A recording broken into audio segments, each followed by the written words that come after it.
Assalamualaikum warahmatullahi wabarakatuh. Halo sahabat Sejuta Kisah. Senang sekali kami bisa kembali hadir bersama Anda. Tentunya seperti biasa, kami akan menyuguhkan cerita-cerita misteri yang menarik untuk Anda simak. Kali ini kami akan berbagi sebuah kisah nyata misteri yang berjudul Konser di Desa Gaib Gunung Merapi. Kisah mengerikan ini terjadi pada Sofi, personil band religi lokal yang mendapat panggilan manggung di salah satu desa di kaki Gunung Merapi pada November 2011 silam. Saat itu, Sofi yang tergabung dalam kelompok band itu sebagai vokalis, diundang oleh seseorang bernama Pak Tugio untuk mengisi acara di rumahnya. Setelah oke dengan tanggal manggung dan pembayaran di muka, ia bersama bandnya pergi ke rumah Pak Tugio dengan menggunakan motor. Jarak antara rumah Sofi dan lokasi acara sebenarnya cukup jauh, tapi pemilik acara tidak membekali personil dengan angkutan jemputan, hingga terpaksa Sofi dan bandnya membawa motor dan saling berboncengan menuju lokasi, berbekal petunjuk arah dari sang pemilik acara. Saat itu rombongan Sofi berjumlah 8 orang, dan Sofi dibonceng oleh salah satu rekannya. Sofi sendiri asli orang Surabaya dan pendatang di Yogyakarta karena sedang kuliah. Menjadi vokalis band ini adalah sampingannya untuk menambah uang saku selama ia menempuh pendidikan. Sofi yang hanya ikut tanpa tahu siapa dan di mana lokasi acara, lalu bertanya kepada rekannya yang membawa motor, "Ini kita acaranya nanti daerah mana, Mas?" "Daerah Ek. Patokannya ada lapangan, nanti dekat-dekat sana," ujar rekannya itu. Memang biasanya cukup mudah menemukan sebuah acara, apalagi dengan panggung besar hanya dengan menyebutkan daerah dan patokan lokasi rumahnya saja. Dari sana biasanya bisa terlihat keramaian yang menandakan lokasi tempat mereka manggung nantinya. Acara apa ya? Hajatan pernikahan, syukuran rumah, atau acara desa? Wajar jika Sofi menanyakan ini. Tentu ia perlu tahu lagu dan pembawaan apa yang cocok ia tampilkan di atas panggung nanti. "Lah, saya juga nggak tahu. Itu yang nerima job si Mas Samsul," balas rekan Sofi tanpa melepaskan pandangannya dari jalan raya. Desa Ek ternyata berada di arah kaki Gunung Merapi. Dari Maguwo, iring-iringan motor itu terus melaju dan meninggalkan hiruk-pikuk jalan besar. Kini mereka memasuki jalan perkampungan yang begitu sepi dan hari yang semakin sore. Awalnya rombongan ini berangkat pukul 4 sore, namun hingga menjelang maghrib dan hari mulai gelap, mereka sama sekali belum menemukan lokasi yang dimaksud. Keanehan mulai dirasakan Sofi pada momen ini. Mengapa lokasinya begitu jauh dan mereka tidak kunjung sampai? Apalagi di tengah jalan menuju lokasi yang semakin dekat dengan puncak Merapi, Sofi melihat sebuah bangunan mal yang tidak pernah ia lihat sebelumnya. Posisi mal juga begitu kontras dengan keadaan di sekitarnya yang begitu rimbun dengan pepohonan asri. Selain itu, Sri juga melihat seorang pria tua yang mengangkut 2 wadah besar berisi air di punggungnya dan berjalan sendirian di hari yang sudah gelap itu.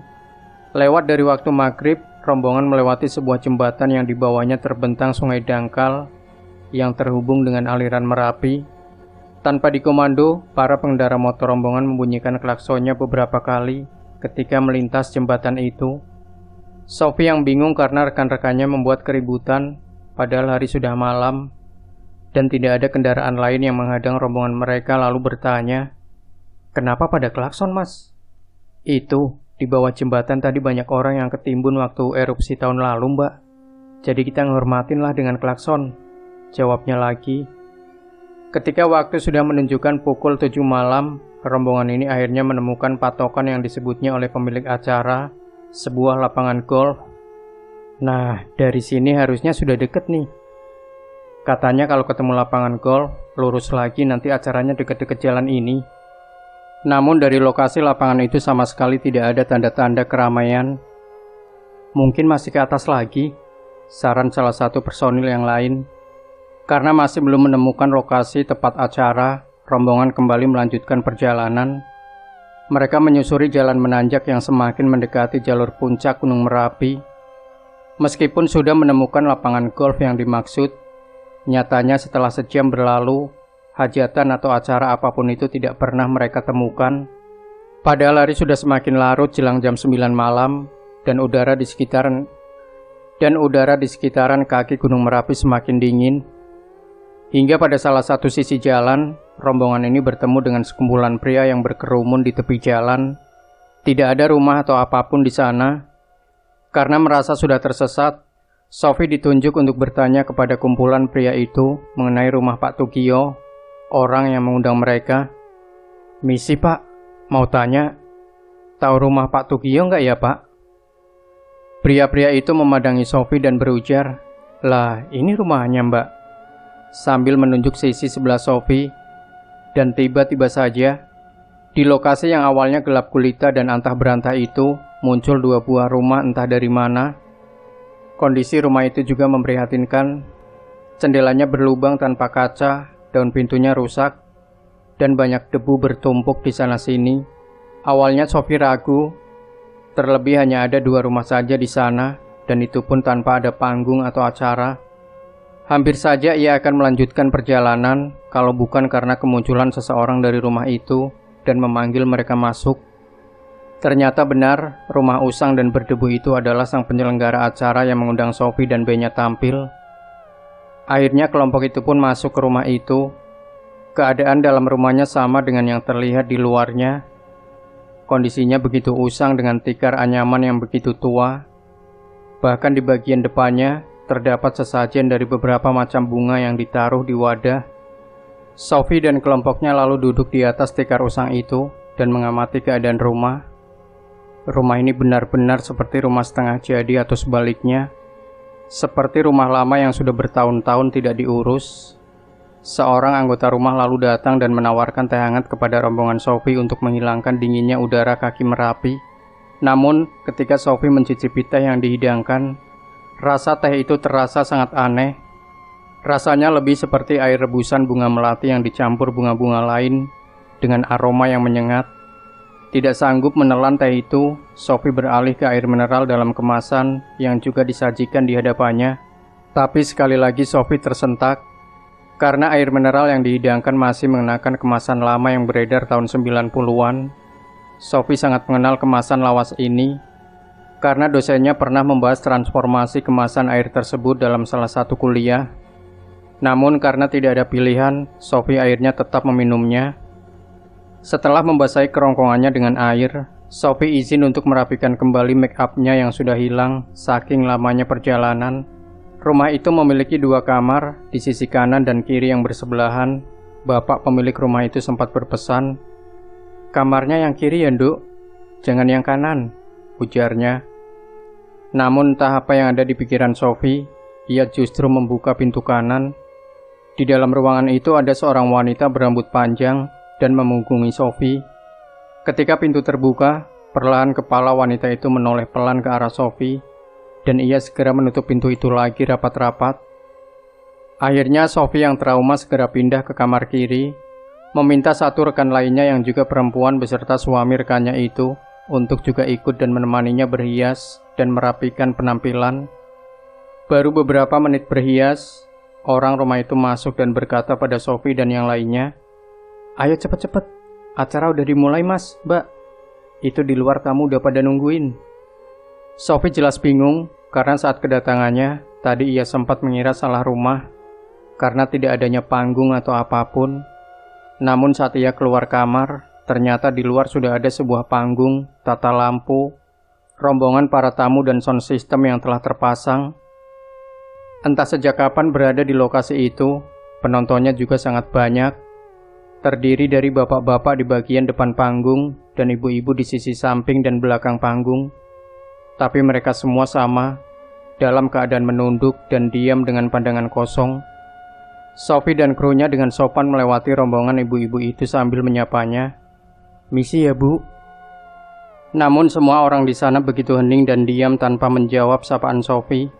Ketimbang acara syukuran yang meriah dan penuh kebahagiaan, acara ini justru terasa begitu hening dan sepi. Sophie tetap profesional dan tampil membawakan lagu demi lagu religi di acara yang tidak ia ketahui apa tujuannya itu, dan siapa pengantinnya jika memang adalah syukuran acara pernikahan. Bahkan keberadaan banner bertuliskan nama pengantin yang biasa terpasang pun tidak ada di sana. Sophie sempat coba mencairkan suasana dengan melemparkan pertanyaan dan candaan kepada para penontonnya. "Ayo dari bapak-bapak, ada request lagu tidak?" Biasanya hal seperti ini para pria di depan akan menyambut pertanyaan Sophie dengan menyebutkan judul-judul lagu yang terkenal. Namun berbeda dengan para pria berpakaian hitam dan berpeci di hadapannya kini, tidak ada satupun yang menjawab maupun mengangkat kepalanya. Semua masih menunduk, mengakibatkan Sophie khawatir penampilannya membosankan dan tidak mendapat respon baik dari para tamu. Setelah sesi penampilannya usai dan akan berlanjut ke acara setelahnya, Sophie dan krunya izin turun panggung untuk istirahat dan akan naik kembali menjelang penutupan acara nanti. Namun, saat hendak turun, mereka dilarang dan diminta untuk tetap berada di atas panggung dan menyimak acara selanjutnya, yang ternyata adalah penyampaian ceramah oleh salah satu pendakwah. Lagi-lagi hal cukup aneh Sophie rasakan saat itu. Tema yang dibawakan penceramah tadi bertema kematian dan ajal, jauh dari yang biasa dibawa seorang penceramah di acara tasyakuran yang biasanya bertema tentang pentingnya rasa syukur atau keutamaan ibadah menikah. Setelah acara ceramah selesai, Sophie kembali tampil bersama bandnya. Hingga di pertengahan lagu, tiba-tiba saja para penonton pria mengangkat kepala mereka hampir secara bersamaan, dan Sophie sadar orang-orang di hadapannya bermata putih tanpa ada bagian hitam di bola matanya. Penyanyi kedua band itu selain Sophie mendekat dan memegangi tangan Sophie sambil bergetar. Namun, entah keberanian dari mana, Sophie melanjutkan lagunya hingga selesai, walaupun orang-orang di hadapannya tetap tanpa ekspresi dan apresiasi. Bahkan hingga lagu terakhir, dan biasanya panitia atau keluarga mempelai diundang naik untuk menyumbang lagu. Saat itu tidak ada satupun yang merespon, hingga penampilan mereka selesai dengan sangat canggung. Setelah turun panggung, Sophie bersama rekan perempuannya pergi ke toilet yang hanya ada di rumah tempat mereka datang tadi. Tapi ternyata di dalam sana begitu riuh dengan orang-orang tertawa. Awalnya Sophie masuk dan mengira orang-orang itu menertawakan sesuatu. Sampai akhirnya Sophie sadar, mereka semua tertawa dengan suara melengking khas kuntilanak, menertawai Sophie tanpa alasan yang jelas. Sophie bergegas masuk ke WC yang keadaannya seperti WC terbengkalai itu, dan segera buang air kecil secepat mungkin. Setelah beres, ia keluar dan segera menarik tangan rekannya untuk secepat mungkin pergi dari rumah itu. Saat keluar, ternyata Sophie dan rekan perempuannya sudah ditunggu oleh anggota band laki-laki di dekat panggung. "Yuk, makan dulu yuk," ujar mereka sambil membawa Sophie ke rumah di sisi satu lagi dari panggung. Di sana mereka dihidangkan makanan. Teman-teman Sophie makan dengan lahap makanan yang ada di sana, namun Sophie menolak. "Silahkan dimakan, Dok," tawar salah satu orang di sana. Sophie menggeleng, bukan karena tidak lapar, tapi yang ia lihat, piring-piring yang mereka hidangkan adalah berbagai macam jenis kembang. Bukan makanan atau lauk pada umumnya. Namun, entah kenapa rekan-rekannya makan dengan santai. Sambil menunggu rekannya makan, Sophie mengajak ibu yang menghidangkannya makanan untuk mengobrol. "Bu, ngapunten nggih, ini acara apa ya? Pengantinnya mana ya?" tanyanya ramah. "Pengantinnya sudah meninggal, Dok." Sophie yang sudah tidak tahan lalu meminta pulang sesegera mungkin. Sophie dengan panik meminta teman-temannya segera berkemas dan segera pergi dari lokasi itu. Akhirnya dengan tergesa mereka semua mengendarai motor dan menyusuri jalan untuk pulang. Saat itu jam sudah menunjukkan jam 2 dini hari. Rombongan melaju dengan kecepatan tinggi dan terus membunyikan klakson secara bersahut-sahutan hingga menemukan jalan dengan lampu pertama yang cukup terang. Di sana Sophie sudah merasa cukup lega saat itu. Sampai tiba-tiba ia merasa ada sesuatu yang mengikutinya, dan ketika ia hendak menoleh, sebuah suara yang berat dan besar terdengar memanggilnya dari atas. "Sophie, Sophie refleks menoleh ke atasnya, dan di sana sudah ada sesosok raksasa yang memandang ke arahnya dan seperti hendak meraih tubuhnya. "Mas, cepet mas!" Sophie menangis dan panik sambil memukuli punggung rekannya yang membawa motor. Motor melaju dengan sangat cepat, dan saat itu juga Sophie melihat makhluk-makhluk mengerikan yang tidak pernah ia lihat sebelumnya. Rombongan itu akhirnya menemukan jalan raya dengan beberapa kendaraan yang masih melintas. Namun posisi mereka berbeda dengan jalan tempat mereka masuk sore tadi. Tapi berbeda dengan tadi sore yang memakan waktu hampir 5 jam.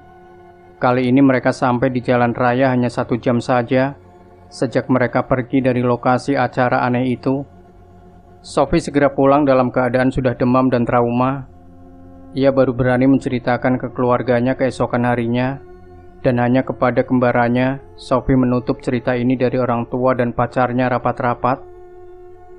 Tapi pada akhirnya Sophie menceritakannya kepada pacarnya sebagai alasan mengapa ia demam saat itu.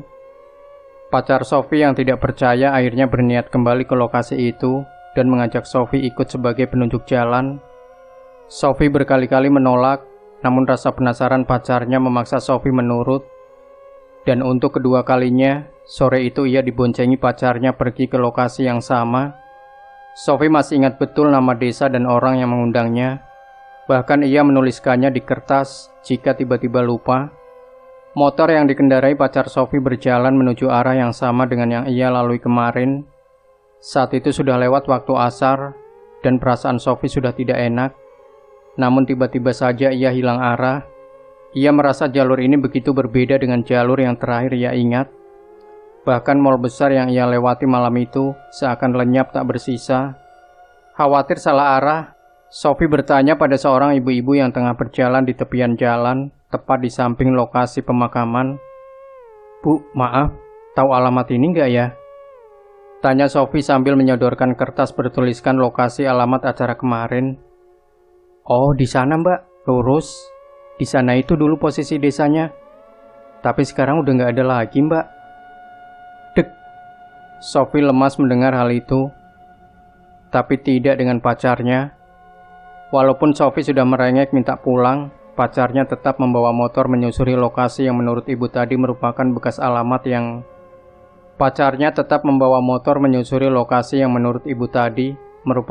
alamat yang kini sudah hancur itu. Dan benar saja, pada akhirnya jalan itu terputus. Di ujung jalan, Sophie menemukan banyak bangkai truk dan bis yang rusak parah dibiarkan berkarat di sana. Tidak ada jalur desa ataupun rumah warga yang beberapa waktu lalu ia kunjungi.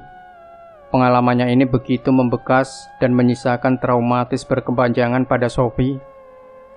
Ia pada akhirnya dibawa pada salah satu tokoh di Yogyakarta untuk mengetahui apa yang sebenarnya terjadi. Setelah ia menceritakan pengalamannya, orang itu berkata, "Oh, berarti kamu satu lagi yang juga diundang ke sana," ujar orang itu. "Gimana maksudnya, Pak?" "Sebelum kamu ada orang lain juga yang datang ke sini dan ceritanya mirip sama apa yang kamu sampaikan sekarang. Lokasinya juga sama persis. Bedanya dia di sana diundang sebagai tamu, kami diundang sebagai pengisi acara," jelas orang itu lagi. Melalui tokoh agama itu juga Sophie mengetahui, dulu saat Merapi erupsi, desa tempat ia tampil beberapa waktu lalu, salah satu warganya sedang mengadakan walimahan pernikahan. Namun baru saja akad akan dilakukan, Merapi erupsi, dan seluruh desa tertimbun material vulkanik. Akibatnya bencana yang tiba-tiba itu menewaskan para penduduk yang tidak sempat menyelamatkan diri, termasuk keluarga yang melakukan pernikahan itu, dan juga para tamu yang hadir. Jika Sophie hanya mendapatkan trauma dan menutup dalam-dalam cerita ini sendirian, nasib lebih memilukan terjadi pada rekan-rekannya yang juga ikut saat itu. Di antara mereka mengalami depresi beberapa bulan setelah kejadian itu hingga dirawat di rumah sakit. Selain itu ada juga yang tertimpa penyakit hingga tubuhnya menjadi kering dan habis. Itu juga kali terakhir Sophie berkumpul dan tampil bersama regunya sebelum akhirnya Sophie memutuskan berhenti dan pensiun karena trauma. Demikian sahabat Sejuta Kisah, jangan lupa berikan komentar Anda, like, share video ini, subscribe channel Sejuta Kisah. Nantikan kembali cerita-cerita misteri terbaru dari kami. Wassalamualaikum warahmatullahi wabarakatuh.